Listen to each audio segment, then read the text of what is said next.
The wall ate the moonlight and gave back only cold. It rose out of the world like a blue, dead sea caught in the act of breaking and held there by a god's hand, and all along its summits the wind ran thin and full of old knives. John watched the red glow slab across the face of the ice and felt, for a breath, that he was looking up at a titan with a wound. The brazier beneath him hissed, and the scent of pitch and salt fat and strange resin clawed at the sinuses. Ghost stood with his head low, breath lifting in ghost-white plumes that did not linger. Below, a dozen Queen's men in red collars fed the fire they called Night's Friend. The flame had been coaxed high with pine scrapings and oils fetched from Eastwatch. It writhed like a living thing, throwing sparks no snow could drown, and even the ravens had fallen into a hush that was not fear but a listening. Looks like a lordling's banner, if the lordling fancied blood for color, Dolorous Ed muttered, his face harsh with cold and the humor he wore like armor. All that's left wanting is a harpist to play it a lament. John's mouth tilted. If you can find a harpist this side of the Frostfangs, I'll hear him. I'll put the word to the owls then. The Queen's men below knelt in a rippling line. They were not priests, most of them. They were sailors who had carried axes at Dragonstone, and those who had ridden north in Stannis' train, and men who had bent to fire when their old gods could not keep them from the ragged hunger on the long road. But somewhere in that red scatter of collars, Melisandre stood, the white throat and iron poise of her, and the eyes that made heat into thought. The light picked out the rubies at her ears and at her throat until it seemed they were drops shaken from the fire itself and frozen in their fall. "They're ready," she said without looking up. John drew breath as if it might be his last before a long dive. "Let's begin." No horn sounded. He had insisted on that. The wall's old calls, 1 for rangers, 2 for wildlings, 3 for the others, were not for this. This was not a warning and not yet war. This was a test and a covenant. He waited because the waiting was a part of the work. The wind knifed around the stones and ice and the men's oaths, as it had for more winters than any man living could remember. And then it changed, as if something large and pale had rolled in its sleep far off. Melisandre lifted her hands, and the Queen's men chanted a prayer in a language that licked like flame over the teeth. It was older than the wall and newer than the candles they burned in Castle Black's sept before it was a charred bowl. It wrapped itself around the brazier's roar. The fire leaned toward her hands, high and hungry. Across the yard, men of the watch craned their necks but did not step closer. Some spat, some did not breathe, some crossed their forearms over their chests, some stood like stones. Dolorous Ed took up his old post by the well and watched with the flat gaze of a man who was done being surprised in this life. "Lord Commander," Melisandre said, "if you would." John stepped forward, not trusting himself to answer her voice and not wanting to see who saw him take the step. He pulled off a glove, snatched at the heat, and let the pain come as a thing deserved. His palm passed over the flame, his skin stung to blister, and then he touched his burnt hand to the cold lip of the ice. Behind Melisandre's face a white memory of a man with a long iron sword flickered in the ice, then was gone, and the flame purred with a deeper throat. A chain, he told himself.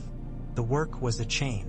Men of the Night's Watch had kept watch by torches and by horn and by raven. Now they would do it by fires no storm could smother without first making itself known.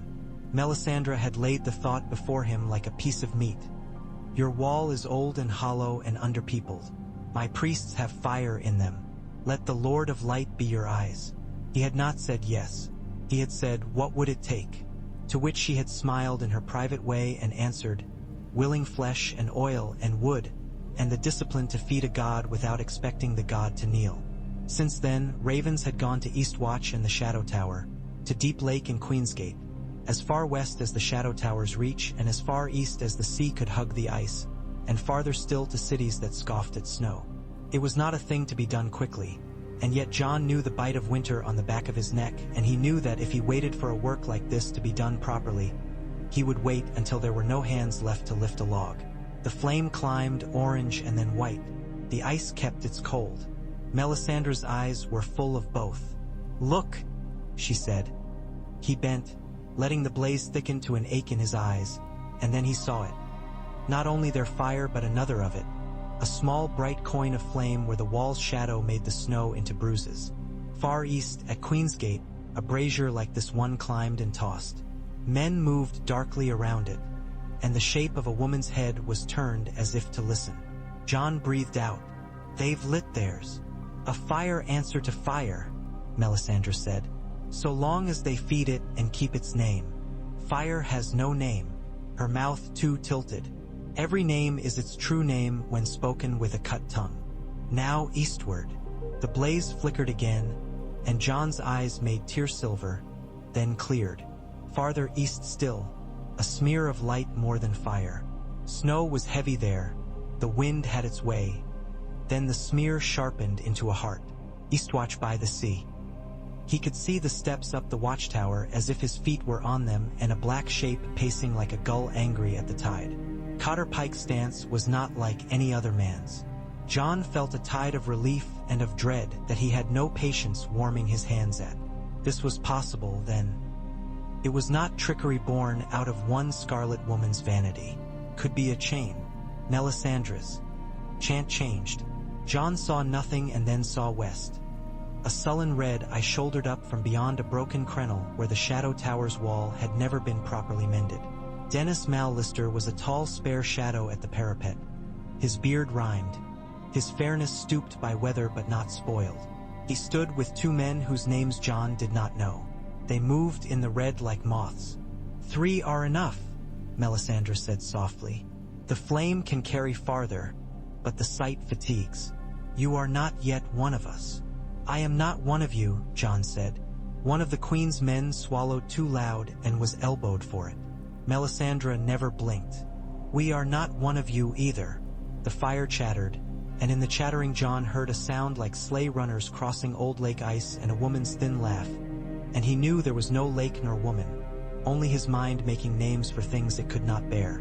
When at last he lowered his hand from his brow and stepped back from the heat, the world seemed smaller and truer for a heartbeat. The stars needle fine, the wall a beast asleep with one eye open. Melisandre turned from the brazier in a long rustle of red. "The chain can be forged," she said, "if you keep your men to feed the fires, if you hold your wolves on a short lead, if you do not spend the hours on sleep better poured into ash and flame." "I'm not reforging the watch," John said. "I'm teaching it a new way to hold a torch.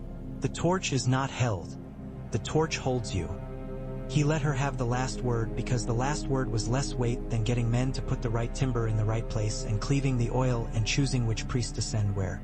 He had always been more at home with blade and line than with prayer. But the wall was not a blade, and he could not make more men out of snow. He had to use what came to hand. When Stannis had given him barrels of obsidian from the caves under Dragonstone, he had used them. This was another gift from a king he had not asked for. Not iron and not blood, heat and eyes in heat. After, there was bread like little stones and stew that tasted of salt cod and old onion and made men blink at the steam like old hounds. The Queen's men sat together, not mixing. The watch sat close, and between those islands the Red Priestess moved like a ship slipping channels. Queen Celis did not come. She would have disliked how easily men from the wrong god ate alongside hers. Shireen did come, with her blue eyes brave and her face mapped by the sickness that had left its pale crust.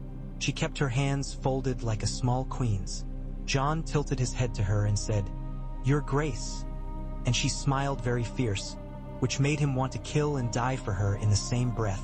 After ravens flew, Cotter Pikes, seen you and spat on you, came back first, which for him was praise. Dennis Mallister sent a hand that had learned fine penmanship before winter stripped the craft from him. "We see you, Lord Commander. We will keep our vigil and give the site its proper care." The men of Greyguard had sent nothing yet. That would be an early task. "Greyguard's ruin," Othel Yarwick grumbled when John told him. "All draft and ghosts. Then we'll give it stout doors." "Doors don't help a place that wants to come down on your head. Lord Snow, if you keep stacking these undone jobs in the yard, they'll become a castle of their own." "Then we'll man that one too," John said, without looking up from the list of oil and wood. Find me 6 men who can lay stone and 8 who can lift one end of a beam without dropping the other. We've got 3 that can do it and 2 that will say they can and watch the third. That leaves me 7 men whose backs are a lie. 7's luck, Ed says. Ed's luck is a full belly and a dry cloak and funerals with warm pies. Find me those men. The work began with axes and sledges and ended every night with prayer, whether the men knew they were praying or not. Men cursed the oil's stink but tended the fires as if they were awake children. Many of the Queen's men were better at it than they were at anything else they had done at Castle Black. Queen Celis sent for tunics dyed a dark red that would not show soot, and for brass hoops, and for songs from Dragonstone that spoke of the sun and swords waking again. John ordered them to fold their songs under their tongues while on watch benches. He forced himself to ignore how many of his brother's eyes flicked to the flames as they passed.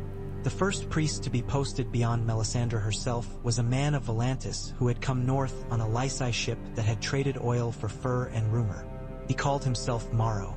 That was not his birth name, he told John without shame, but the one the fire had cared to remember. He was beefy as a dock foreman and his hands were a map of healed burns. He had laughed when the wind cracked his mouth. Beyond the river, where the black walls hold the cruel, the wind is a whip, he'd said. Here it is a knife. I like knives. Knives cut clean. Can you keep a flame when the wind hates you? John had asked. Can you keep a vow? The priest had answered and grinned. John sent Morrow to Greyguard with 6 black brothers and 20 Queen's men, who would carry logs and oil and work so hard they might forget to convert everything that moved to their god. He sent a skein of wildling women with them, ones who had taken a liking to blades and rope and did not fear stone. Val watched them go from the stables with her chin notched up, a bone-handled knife resting easy at her belt. "You're making fires at the gods' seats," she said without greeting him. "You'll wake things that want to sleep."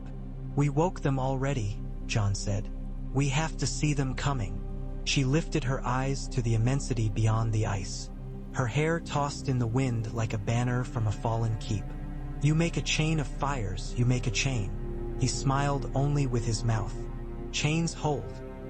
They hold and they bind." He said. "I won't pretend to know your walling ways, Crow, but I know this. If your fire god and the old gods start pushing on each other through your men, it's your men who'll snap." "They're men," he said. "They're always going to snap. It's my work to see they do it after the fight, not before." She laughed, not unkind. A small work. He could not tell if she mocked the smallness or the largeness of it. He asked her then if Tormund could be brought to the next lighting. Let him see more than his own bonfires. "He calls all your fires foreign," she said, "but he likes a blaze that will make a story. He'll come." So Tormund came to Greyguard with 8 of his sons and daughters and wives and friends, and with him came mammoth stakes older than some of the Queen's men's memories. He slapped Morrow on the shoulder so hard the priest staggered and then laughed when the priest did not go down. "If your god's in your fire," he said, "I hope he's hungry." Morrow smiled with his eyes and said, "He's never not." And the 2 men spent an hour naming how they'd seen fires die. Greyguard itself was more whole than hold. The tower faced out on a sweep of land that the wind had made into hieroglyphs. Lines and feathers and something that could be a man's footprint and might be a trick of shadow. John stood on the battered parapet and thought about stone. He had never cared for it until the day it began to be the only thing between cold and meat. He stood with Othel Yarwick and Ed and 3 men who had no patience for gods. Behind them, Tormund told the story of a night he'd stolen a bear's den and the bear had come home. The wildlings laughed and leaned on their blades. The Queen's men listened with narrowed eyes and then loosened left hands. "Your priest steady," Othel said under the wind. "He's a man," John said. "Men sway. He sways toward the fire. Better that than toward the dark." That night, when the flame in the brazier was a living mouth, Morrow knelt and dipped his fingertips in pitch and touched the flame with them. He hissed and said the words he had. Melisandre stood behind him with a look that could have been pride and could have been hunger, and John did not ask her which. In the blaze, far east, Eastwatch's flame tugged their attention like a child tugging at a sleeve. Far west, the Shadow Tower's brazier showed itself again, laboring. Snow had blown hard across that part of the world. The flame was muffled and stubborn. For a long minute all they could see was a dull red, like the end of a pipe in a smithy, and then the wind shifted and they heard, the mind made hearing to serve the sight, Dennis Mallister curse like a boy, and the flame shouldered up again. When the sight thinned and the fire went back to being a thing that burned what you gave it, John found himself with a headache that stretched from his brow to his teeth and a taste of metal in his tongue. Morrow's lips had cracked and bled without his seeming to notice. The Queen's men lay down on the cold stones with their hands folded and hummed to keep their teeth from knocking. The wind's knives had dulled to blunt bone. Ed said, "Well, it hasn't burned the wall down yet." Tormund smacked him in brotherhood. John res-tacked the wood, as if such order could be had in any one thing by a single set of hands. And that night more than the usual number of men slept with their boots on. By the third lighting at Greyguard, the men of the watch had learned to stand near the fire without looking like they wanted to kiss it or run from it. On the fourth, Morrow looked into the flames and did not blink and said, voice undone by awe or fear, "There's a place where the fire stops. Everything stops somewhere," Ed said. "In the sight," Morrow said. "Between us and the east. The fire grows thin across a stretch as if someone held a black cloth over it. It blossoms again and I see Eastwatch. But there's a dark belt, Lord Commander. The fire does not like to go there." "Cold," Melisandre said, and her voice had the note of recognition you hear when hunters speak of snow and wolves speak of meat. "A making of cold, not simply winter's child. Something that wipes heat like chalk from slate." John brought a map. He had many maps, old ones and new ones, maps where the ice was drawn like teeth and maps where it was a soft white shore, maps which had been folded too often and maps which had been folded not enough. He laid one across a barrel and anchored it with his hands. "There," he said when Morrow's shaking finger pulled a line. "Between Queen's Gate and Rime Gate. That's a long stretch," Othel said. "A forest where everything tall breaks itself with the weight of snow. Then we'll plant a fire midway." John tapped a point where the wall splayed a little toward the haunted land beyond. "Woodswatch by the pool is there. It's ruins now. We can make a brazier on the ground, outside the old gate. We need to know what walks there." "Everything that walks there," Ed suggested, "doesn't want you to know it." "Then we'll ask louder," John said. They asked louder. Woodswatch by the pool was less ruined than the name promised.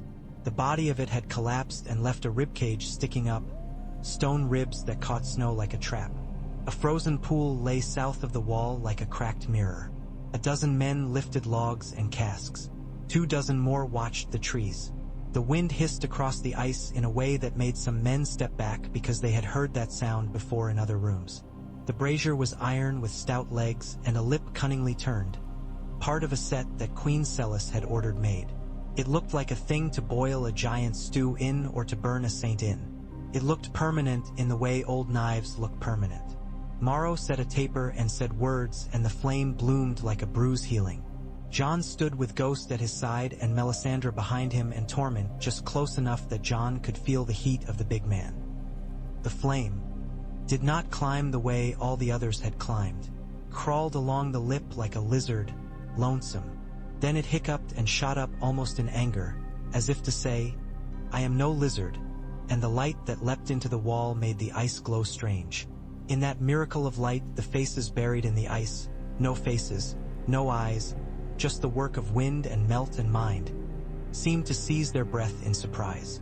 "Is it wrong?" John asked, not liking how quiet his voice was. "It is difficult," Melisandre said. "This is a place where the cold carries a name. There is a taste here of what hates us." "Hate's a feeling," Tormund said. "Open the gates and I'll show it a feeling back. You and all the thews you've got," Ed said. "But I'd prefer a spear." "Fire is a spear," Melisandre said. A shape came out of the trees beyond the wall then, and every man lifted his weapon because every shape does that. It was only a fox with a coat too bright for this world, and it stood with one paw lifted and its head cocked. as if the flame and the men and the wall were a story told to it by its grandsire. Snow dusted its ears, and it licked a flake off its nose and then went on with its life. The men let their breath out. The trees let the hiss back in. The sight across the flame that night was like walking through a river you had been told was shallow and finding a deep place where your feet could not be planted. When the flame leapt to carry the mine to Queensgate, it slipped. It stuttered. It insisted on showing a dark across which white threads moved like fingers.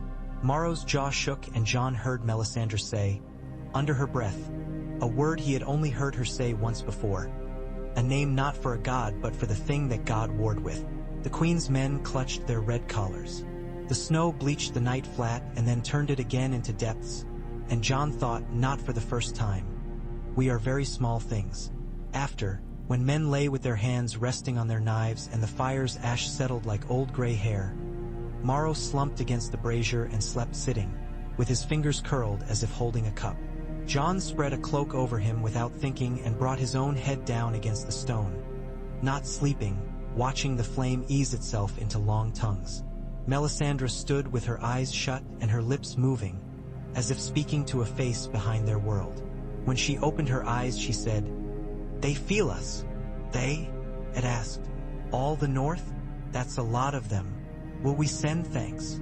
"The things that call the cold," she said. "The lords of it. They feel where we light our chain. It will draw them as a line across water draws fish. But they swim anyway. Better we know they're coming than not."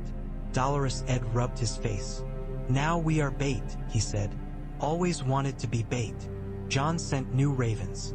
He asked Dennis Mallister for a doubling of the horn duty at the Shadow Tower. He ordered Cotter Pike to keep a ship close to the Eastwatch rocks every night with pitch to spare. He asked Queen Celis for more oil and an apology he did not expect and did not get. He sent word to the mountain clans with a plea for carts and men with hands like knots. He stood at the top of the wall with Ghost while the world spread below him like a rough-woven blanket, and he told himself he could keep men from starting the wrong war while they worked to keep the right one from breaking through the ice. The wrong war wanted itself badly. It announced itself in the way the Queen's men began to stare at heart trees when they passed north of the Gift, in Othel's muttered complaints, in Bowen's Marsh's accounting that suddenly found no coin for pitch but coin for wagons to move stones, in the way the wildlings laughed and then quit laughing when the red collars went past and made a sign with their thumbs and little fingers as if to pinch the sun. John kept a hand on the shoulders nearest him and a glass eye on the fires. "I can keep them from burning one tree," he told Val when she came to him, anger hot and straight as a spear. "I cannot keep them from wanting it." "They burned a sept," she said. "They did," he said. "They won't burn trees." "Words," she said. "Words bind," he said, and thought of the chain of fires. "When you speak them to men who keep them." "Men?" she said softly, making a curse of it and a grace. The first dark came from the west. It did not look like a storm. It was not clouds so much as a thickening of the space between one snowflake and the next, a curtain of air. The flame at the Shadow Tower sank low in the sight, and Dennis Mallister's men lit 2 torches together on the parapet, their agreed signal for trouble. Horns blew, only one and then one again, rangers returning. Dennis had sent a party out along the Milkwater 2 days before, men who hunted by listening. When they came in, their faces were cut raw by cold, and there was a smell to them of water gone wrong. "They say they saw a herd of elk stand and then freeze at once," Dennis's parchment said to John, Othel reading over his arm. "Not simply die. Freeze on their feet as a child's toy is set by a parent's hand. The meat was ice and the hearts were stone. At the same hour our flame went low." "Everything is always happening at the same hour," Othel grunted. "That's how ours are." "Thank you," John said dryly. Melisandre burned a twist of something that smelled like tar and cloves and said, "They are testing us. In the east they are testing us too." In the east, strange fogs came off the sea. Men of Eastwatch reported ships hearing voices in the night and seeing lights under the water whose movements were not in keeping with any wave. Cotter Pike sent John a ragged letter with insults stuck in it like bits of bone. Men had gone along the shore with hooks and come back with dead things that looked like the Skraeling stories. When the fire was urged to show that part of the world, John saw for a bare heartbeat a shadow in ice that was not. The walls and something moved within it like a hand flexing. "It's as if," Melisandre said, as if thinking aloud, "the cold tries to pluck the string we have made." "Let it pluck," Tormund said when told. "Come see where the string pulls it." "I wish to die in a bed with my hand on a warm belly and a pot by the door," Ed said later. "And all this work seems pointed in the opposite direction." "Then do not do it," Jon said. "Sleep, Ed. I'll keep watch." It stayed. Men always did, in the end, not because they believed they would be paid in comfort, but because some part in them was insulted by the idea of letting cold or fire decide what they were. News from the south reached them with snow glued to it. There was a letter in a tight, elegant hand that stank of arrogance and animal skin. It had a seal that smelled like snow trampled by cloven feet. It was a letter dressed in pink. Jon broke it and read. It spoke of a lord with bastards and flayed skins and of a bride. It said things only a madman or a boy would say. It demanded that certain persons be returned and certain others punished, and then boasted and then threatened. There was in it a sentence that held one name, and Jon's heart put its head up and howled. The men watching his face did not know what they saw because he would not show them. Ed after said without irony, "We'll warm the soup. That always helps." Jon did not send for his sword. He wanted to. He imagined a ride he could lead and a winter road he could punish with his horse's hooves and a man he could find and put down. That night, the flame at Queensgate sank to a cough and then went out. It went out. The chain had a broke. Jon felt it like a pulled tooth, felt the hole his tongue could not help searching. Ravens went and men ran. He had no more room for letters with seals. "Queensgate," he said. And when Melisandre touched his wrist with her red-hot steady hand, he did not shake her off.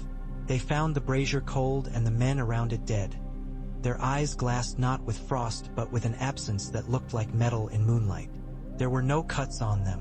A man who had died by steel knows it. These men had been stilled.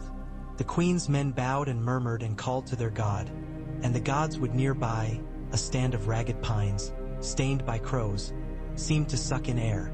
Othel put his bare hand against the iron of the brazier and then pulled it back with a hiss. "This is cold," he said. "Colder than it should be. This is the cold that hates." "Do it," Jon said to Melisandre. She did. She and Maro and 3 of the queen's men, who had a little something in them more than zeal and less than wisdom, cut their thumbs and smeared the brazier with the strips of blood and pitch. The fire took with a sound like a man taking a first breath after drowning. The flame did not leap, it growled.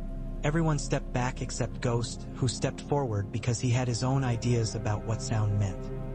The flame thickened, then thinned, then steadied. In it, for a heartbeat, Jon saw a white plane with something upon it that could have been 30 men or 30 sticks until they began to turn their heads together, and it was 30 men and not men, 30 shapes with eyes like old ice.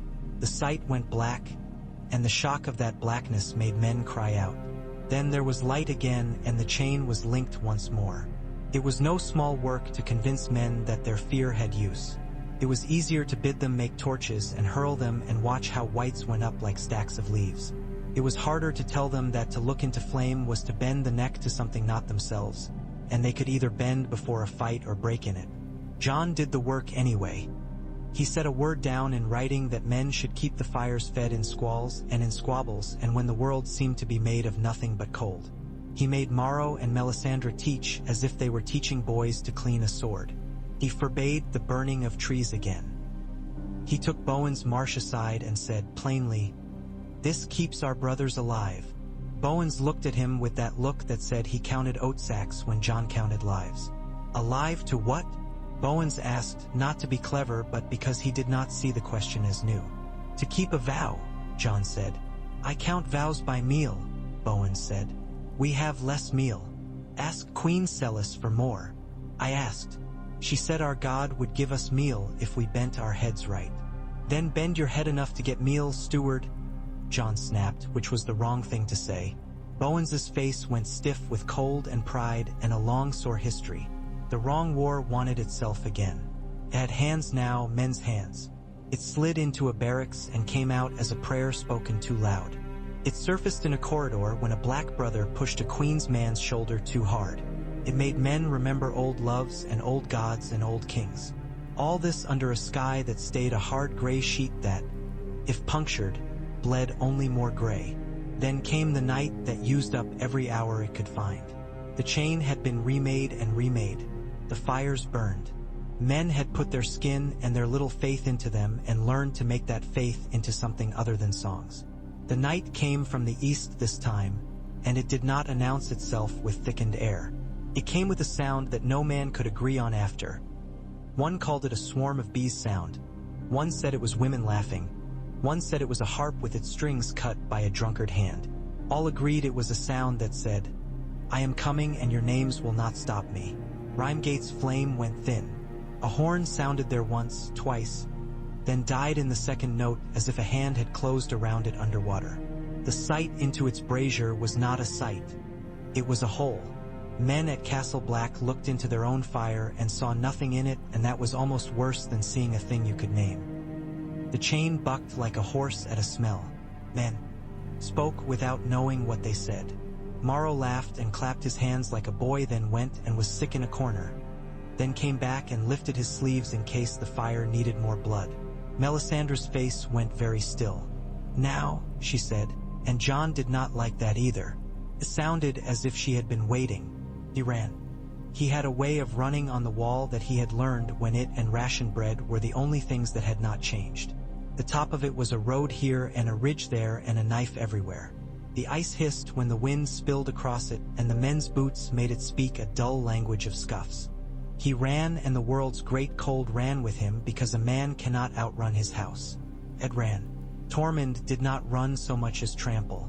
Othell did his best and cursed like a craftsman whose best never kept boards from warping in the rain. Ghost moved like whiteness moving, his breath neither white nor black but something between. They saw Rhymegate's barracks from the wall. The roofs were not white as they should have been. They were rimed bright as steel.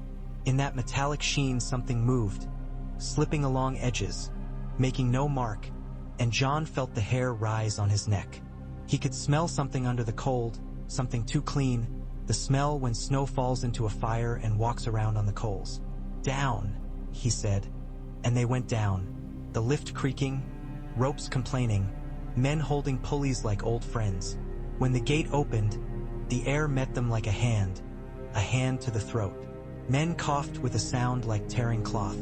The flame in the brazier was there and was not. It burned without heat. It made light without warmth, a pale, jeering light. Men lay on the ground with their eyes open and their mouths full of fog. Jon's heart contracted like a punched muscle. And then the others came out of the strange gleam that had gathered in the arch of the gate, without footfalls. They were tall and thin as old ice on a river, and the blue of their eyes was not blue but the idea of blue. If they wore armor, it was the armor of seasons, and if they held swords, they were swords that had been buried too long and remembered what frost is. They did not run. They moved forward with the patient assurance of a tide. Jon felt a clench in his back where a collection of scars had learned to remember fear. He put his hand to his belt where ghost glass and steel lay. Men with him lifted torches and lifted voices, and the voices sounded small and live and good. Jon let himself count the men who stood, so as not to count the ones who did not. "Fire!" Othell shouted, making a prayer of it and an order both. Morrow had his hands in the brazier as if trying to pull something out of it, and Melisandre was saying words that made the hair on Ghost's back lift. The flames stirred and then struggled. They seemed to want to be vertical, to be spears, and the air wanted them flat. The discord made a sound, high and thin. The first of the others set a foot to the yard, and the ice under it crackled into starbursts. Torches thrown at that foot went out before they got there. "Night for lights," Tormund said, his voice a growl that was bravado and love and a little fear. "And I forgot my lantern." Archers knelt and loosed. Their hands shook and their aim did not. Obsidian arrowheads went through meat that was not meat and did its work and did not. Whites came in a flood behind the tall things who were kings of their hate. Men and women and deer and dogs and things that had had faces and did not now. and John knew in his marrow that they could not hold the yard. He blew a horn one note long and loud to say, "Fall back to the inner yard." Men did. Ed did not stop carrying a boy whose name John did not know. Tormund lifted a man under one arm like a kind of bundle. Othel lifted the torch and held it with iron craftsman hands so the flame kept big and alive for as long as it liked. The chain broke and remade itself. Men at Eastwatch saw a red flash in their fire and turned ships in the dark. Men at the Shadow Tower lifted 2 torches madly, and then a third that told the story no one wanted to hear. Along the wall, other braziers leapt like hearts. A woman at Woodswatch by the pool, a wildling whose name had 3 R's in it and a knife that looked like a tooth, stood with her hands on the brazier's lip until her flesh burned and the fire hissed, and in it she saw not Rhymegate but her child sleeping in a hut south in the Gift. And then she saw Rhymegate again, because the gods are not kind but sometimes they are busy. Melisandre made the flame taller than she was. It did not want to be tall. The cold licked at it like a cat at milk, quick and dampening. She swore and her language turned old and raw. Morrow made a strangled sound and began to laugh and cry together. The others glided forward with their hungry patience. John felt the world narrow at its edges. He did not think of Ramsay and his letter and Winterfell and South and the thrones of men. He thought of the gate inside a gate, of the black gate that Samwell had opened with tears and courtesy not long ago in the Night Fort's old belly. He thought of the trees in the gods' woods that were not men's to burn. He thought of all the names men had given to fire and ice, because sometimes the right name is a rope over a drop. "Now," he said, but only to Ghost. The dire wolf leapt like light. He went for the leg of the first other, snapped at it, and the sound he made was not the sound of a bone breaking but something like a crack in a vase when cold water is poured into hot. The other's head turned slowly, gracefully. Pale mist curled off its joints. It lifted the thing that was its blade, and John moved, obsidian in his hand. He did not have to think about moving with Ghost. He moved in a way that had no thinking in it.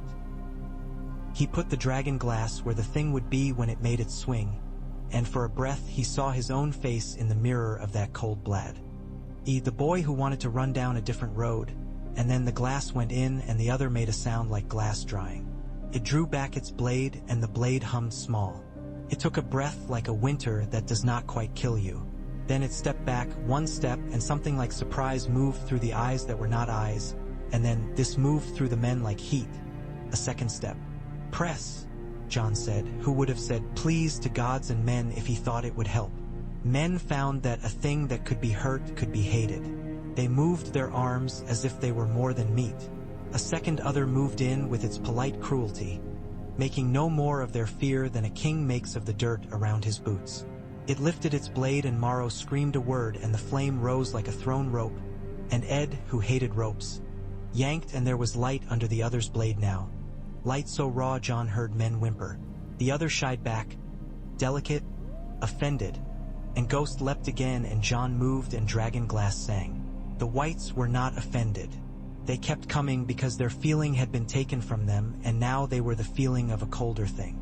Men burned them with torches and with oil and with cages packed with pitch that the Queen's men had rolled out of the stores like only goodly pilgrims. Men burned their own hands. It turned the yard into a geography of hotter places and colder places, a map made not by pen but by breath. Othel's torch went out and he made another. The Queen's men sang and kept forgetting the words to their song and then remembering it at the same moment, which is as close to a miracle as they needed. Melisandre was a red line between 2 worlds. Tormund laughed because he had to, as he hit a thing that had been a man and a father and a husband and a hunter anyway. John lost an arrow and then lost another, and each time he did he told himself the name of the man he had once known who had taught him to draw a bow. Then, as suddenly as walking through a room and finding the air tastes different, the cold moved back. It was not a retreat. It was the end of something it had wanted to try. The others slid their faces away from men, as an adult's hand lifts from a game with a child. Amused, interested no longer, aware of time in a way the child cannot be. The flame in the brazier took a breath like men take when they have been under water too long. Men bent double, coughing, and found that tears had frozen on their faces. Ed, who had carried the boy without a name, laid him down like a found thing, and looked at John without asking any questions because the answers would not make the boy breathe. "Hold," John said, because he had to pretend someone controlled something. "Hold your men. Keep your fires. Keep your eyes." The chain remade itself out of stubbornness and out of fear. At Eastwatch, men stood at their rails and spat at the night. At the Shadow Tower, Dennis Mallister sang in a thin old voice, and the men near him did not know whether to weep or to laugh, and so they simply stood. At Queen's Gate the fire flickered and then grew steady, and a man put his hand to the iron lip and did not burn and stepped back and swore with gratitude. There were boys to burn to keep them from rising. That is the sentence John did not wish to exist, so he dressed it in words that made it a job. The dead must be tended. Men did the tending. The old gods and the red god watched. Snow came again because snow always comes when it can. Men ate as if they had found a kind of fortune and then were sick. Ghost licked blood from the boards and then lay down with his muzzle on John's boot.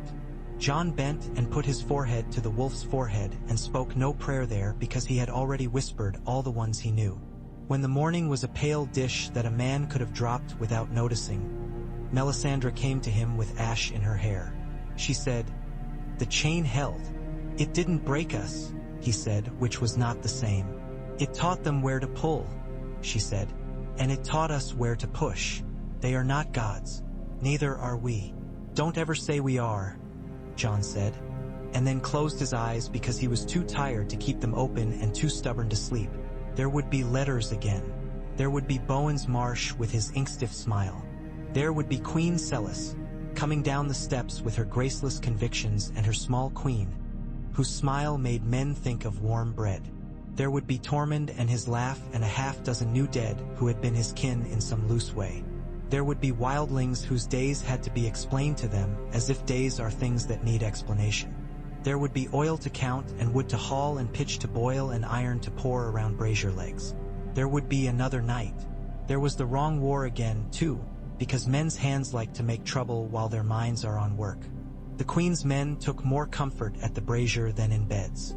The wildlings muttered, their old gods offended. A man whose wife was a praying woman refused to stand watch near a fire because it speaks. Another knelt where he should stand because it sings. Othel threatened to pitch them all over the parapet to see if they would say the same falling. Dolorous Ed found himself telling jokes for which no one had laughter to spare. John stood between men and women, and his sword stood with him, and he told the chain to hold. In the peace of day after the worst night, a black ship from Volantis rode the tide into Eastwatch with a hull painted with flames.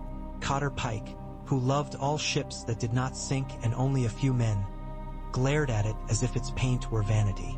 From its bow came a priestess whose hair was shorn close to the scalp, her scalp crosshatched with faint old burn lines like the map of a city. She had eyes like smoke, and she moved as if every stone had been laid to bear exactly her weight. "My name is Anya of Volantis," she said to John W.H. And at last she stood under the wall with its ancient cold at her back. "I've come at the bidding of Benero, high priest beneath the black walls. He says the fires all say the same name." She spoke it as if tasting it. Snow. John did not look at Melisandre, who might have smiled and might have done nothing. "If your fires said a name, they took a risk," he said. "They are not wise," Anya said without apology. "We make them wise when we can. Benero says, link the fires. Link them in a way they are not yet linked." "We've linked," John said shortly. "You have linked as men do," she said. "Slowly, with tools. We will link as fire does. Quickly, with song." She did not beg permission. She looked at the brazier at Castle Black as a musician looks at an instrument badly tuned. "We will need more of the red women," she said. "More of the men with weeping hands. We will need eyes who can look too long into bright and not go blind.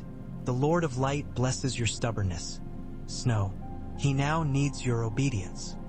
"He doesn't have it," John said. "He has my use." Anya's mouth did not smile. "Use is sweet to a god. Come, I show you." She smudged a thumb in ash and drew a ragged circle on the iron lip of the brazier. She cut the pad of that thumb and bled into the ash. making a gray-red mix that looked unholy by any god's calendar.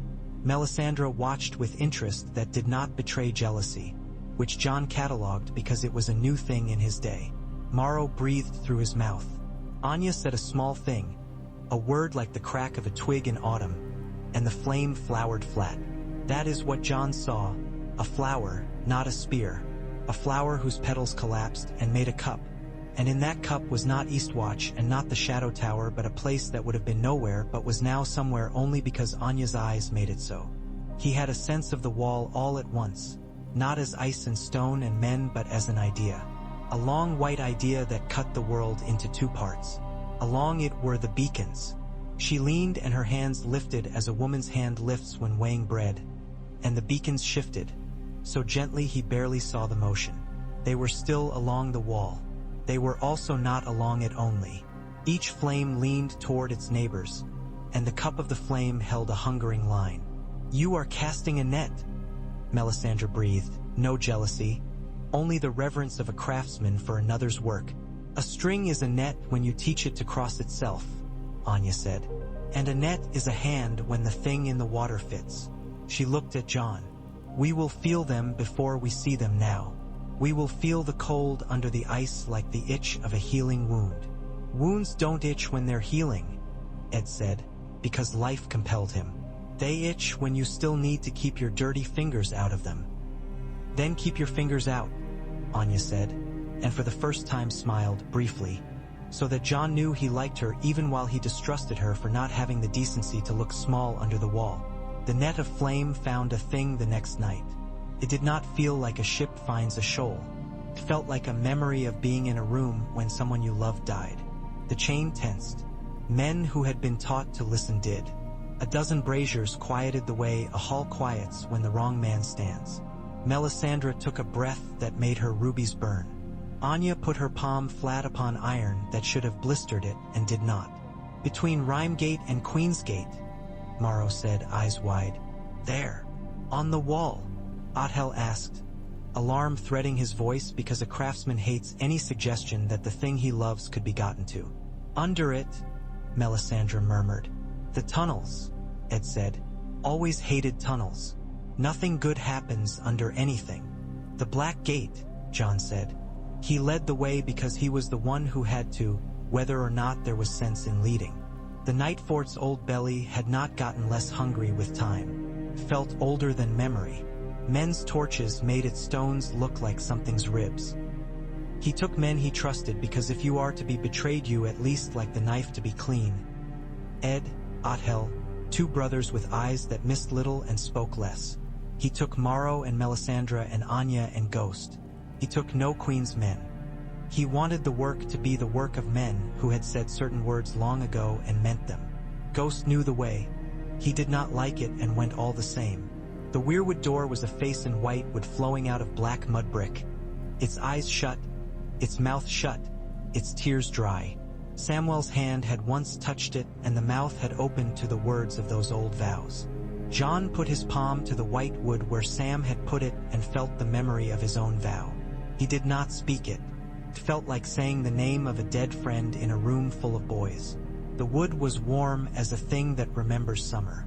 He pictured the net Anya had made and the cold scudding under it. He breathed and said, "Night gathers." And the mouth in the wood opened because the gods like a good courtesy even when they have reason to loathe you.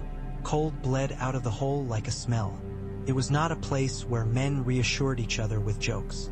It was a place where men remembered that the earth too has throats. The black water under the gate did not quiver. The stone ramp into it looked like the tongue of something asleep with its mouth half open. There was a sound in the water like a hand under the surface. Anya spoke a small sharp word and the torch flame guttered sideways without wind.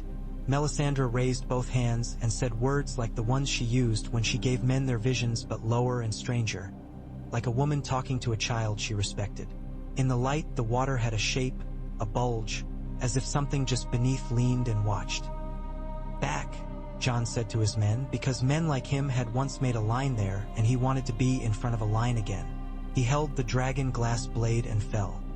His own breath loud as a horn. The net tugged his mind. He could feel beacons along the wall listening. He was, for the first time since boyhood, not alone in a fear. He asked no one's leave. He took a step down into the water. The cold met his skin as if happy to. It did not bite. It wrapped.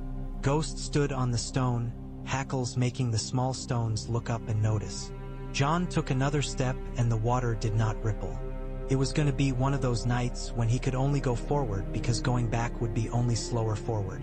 He took a third step and the thing in the water rose to meet him. It was not a single thing.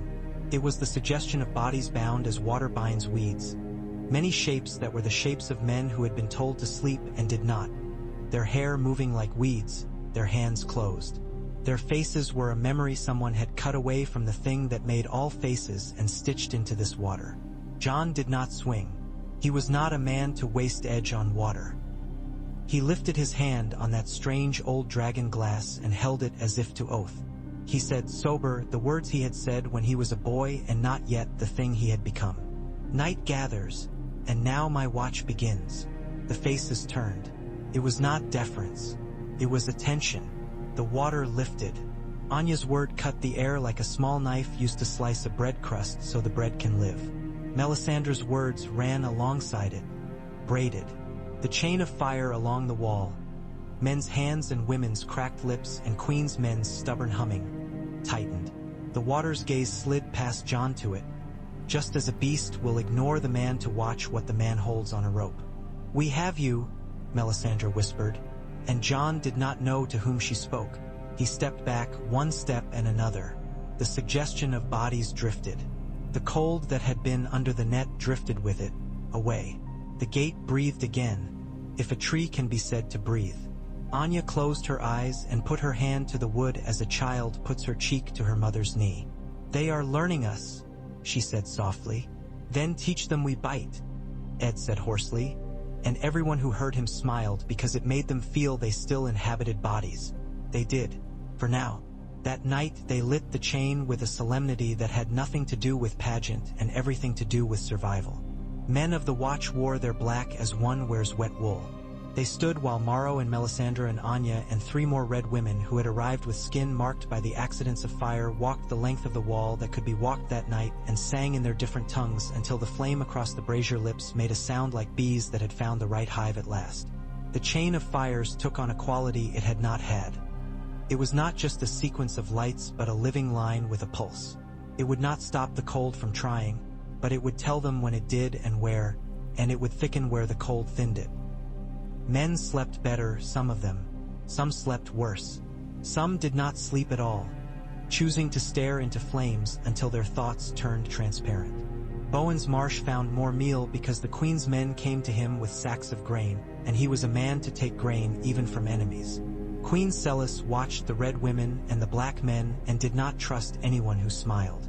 Shireen brought Ghost bits of bone she had saved and Ghost was gentle with her, which made John love the wolf with a love that felt like grief. There was a wind from the sea that tasted of iron and fish skins, and a skirling that might have been a new song and might have been merely wind. Men carried pitch along the wall and told themselves stories of girls in villages under the mountains because they were not made to stand in a single winter and think only of death. Tormund found a way to make the Queen's men laugh with him, and not at him by telling a story about a lord whose bed had eaten him because it had eaten so many meals before him. Othel found that a brazier leg had cracked, and his chastising of the ironworker who had cast it was almost tender. Then there was a day when the sun did not come up properly because the clouds did not allow it, and yet the light arrived anyway. Men stood at their braziers and felt a prickle up the back. The chain of fire drew in, not a physical pulling, a lowering of the head before a blow. The hairs on John's arms lifted. He looked east, where the sea made its endless argument with the ice. A pale thing moved under the water near Eastwatch, something like a fin and like a wing. Cotter Pike's men stood ready with hooks and torches as if they meant to fish the sea itself. Anya turned her face toward that place and said, very quietly, a polite greeting in a language that had never wanted to learn the names of fish. In the fire, the shape that moved beneath the water turned. It did not come closer. It tasted the net again, the chain that was a hand now, and decided not to put its head in it. There was no triumph in that. There was only the knowledge of something larger than men deciding to do something other than kill them today. John took the knowledge like a man takes medicine he cannot taste, grimly and with thanks. In the night that followed, Ramsay's letter burned itself in the brazier. No one had put it there. It had been on John's table. He had carried it only in his head. The flames licked up, and for a moment the pink wax melted into red and ran, and in the running it made a shape like a man's sigil, and then it made no shape at all. He did not know if this was a lesson from the fire or a trick by someone who could cut a man's grief into a usable tool. He did not ask. He let the letter be gone and told himself the battle south was not his to ride to. It might come, but his road ran along the wall and nowhere else. He told himself this as a man tells himself about a woman he cannot have. He did not get stabbed that night as he had in one other life. That was not this one. He did not stand up to speech to the swaying men and watch a dagger find him. Bowen's Marsh did not come up behind him with tears and fear. All the things that had nearly happened in another spool of the world did not happen. The chain and the net had drawn men out of their own knots and into a different one. Maybe it would choke them later, for now it held. Winter kept coming. It had edges John had not learned. It had days where men who had never seen light in their lives saw too much of it, and men who had been afraid of the dark all their lives found some part of it they could live in. The Red women grew thin, and their men grew quiet, and the Queen's men grew used to keeping their songs in their throats. The old gods listened from their trees with terrible patience. The wall stood with its old white arrogance. The sea argued with everything. There was another war in the end. There would always be another. It was not fought with banners and letters. It was fought when the chain of fire pulled tight in 10 places at once, the cold under it writhing like snakes under a blanket. It was fought when men lifted a brazier and moved it 3 feet to the left because that was where the net needed it to be. It was fought when women who had been girls in free folk tents stood with their hands burned and feeding pitch like bread into mouths that could not be filled. It was fought when ghosts howled at something no man could see and men felt their hearts tighten and then loosen. It was fought when Anya of Volantis coughed blood and wiped her mouth back of hand and said, "Again," to the side of the world that listened to such words. It was fought when Melisandre's face went slack with exhaustion and Maro called her sister and fed her broth and men stood with their backs to theirs. It was fought across a long, long night where the others came in a way that made time a circle. They walked in rows like kings at a funeral. They lifted their blades as if to salute. In the fire, the line of them was a thread of frost. The chain grew so bright men saw bones through each other's cheeks. The brazier at the Shadow Tower cracked bright as new ice and held. The one at Eastwatch overflowed and hissed on the stones, and men worked with shovels and grim curses to push it back in and made more flame. The net trembled. John held Ghost's ruff until his knuckles ached and watched as a thing that could have been all night long ago leaned into the net, pressed, and then, slowly, as if deciding what it wanted from the future, leaned back. After, there were men missing fingers and men whose eyes had gone strange from staring at light. There were men whose wives had come to the wall in dreams blown there by different gods and had put salt in their mouths to keep them honest. There were men who had not believed in any god who put a worn hand to the iron of a brazier and thanked it for being iron. There were wolves who slept and did not twitch when they dreamt. There were trees in woods south of the wall that had leaned into the wind and then straightened. There were children who grew without noticing how their meat became length their mothers would later put belts around. They buried the dead and burned the rest. They sent ravens with words not much different than old ones, only made heavier. John sat under the wall one morning after the sky had taken the blue it finds when it is too tired to be gray, and scratched Ghost behind the ear. "If I tell them we've won, we'll lose," he told the dog that was not a dog. Ghost huffed, which was as good an answer as any man ever gets. "I'll tell them the chain holds," John said aloud to the bare light. "I'll tell them feed it. I'll tell them look. I'll tell them stand." He thought of the South and his blood. He thought of the girl whose smile was fierce and fate had given her a face it had not meant to. He thought of a man in a place where the sea was warm and his name was sung in a language with 1,000 little R sounds, and he thought of a woman across the world, with dragons in her shadow, and of a god with many names and a tree with no throat and of a wolf at night. He thought of the fire's net and of the cold under it like the itch that would not go. He stood then and went to the yard and to the men and to the fires and to the work, which is the only way in the end to pray. He put his burnt hand upon the iron lip, and the iron remembered him, and let the heat come up and not hurt. He said without witnessing, as a man says hello to a familiar dog, "Now my watch begins." The old foolish words that make boys into men when they say them loud with friends. Across the wall, the Queen's men were tending the night friend. The red priests were reading. Along the wall, the beacons held, a line of hearts refusing to go quiet. In the sight they were more than their places. They were a road itself, a thing that ran the world's height and said not no to winter but not yet. The cold heard, and the cold smiled its old thin smile, and the cold went back a little more and waited its turn. And the men who had lit the beacons on the lip of the world did not boast. They slept when they could and kept their hands out of their wounds and stood again when a fresh hour asked them for standing. They had made a net out of prayer and iron and blood and pitch. They had taught fire to be a messenger and winter to be a language.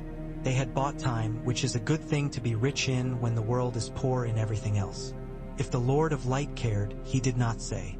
If the old gods cared, their faces stayed carved and patient. Ghost lay with his head on his paws and one eye open. The chain burned. Men in the far west saw it from a ridge where the wind never stopped blowing and told themselves it was stars fallen down where a wall should be. Men in the far east poured oil into a round iron mouth and murmured a name a priest had told them meant rescue. One of the queens. Men who had learned to hate men with black cloaks less learned to love his work. A wildling girl finally burned her hand and smiled at it as if it were a ring. And Jon Snow, who was no king and should never have been asked to be one, walked that line and knew the names of its fires and found that, for the first time since he had left his father's hall, he was glad a god had come with a price he could pay. There would be another night. There would be others long and terrible. The beacons would answer them, not with victory but with existence, which is the most honest kind of triumph. The wall stood. Above it the sky wore a pale face and held its breath. Somewhere beyond sight, the sea made a comment to the ice and the ice answered, and both seemed content to argue another 1,000 years. The chain of red burned on, and men with their little hands fed it until they had nothing left, and then they found more to give. The cold learned, and the flame learned, and in the learning the world held that much longer to its beating.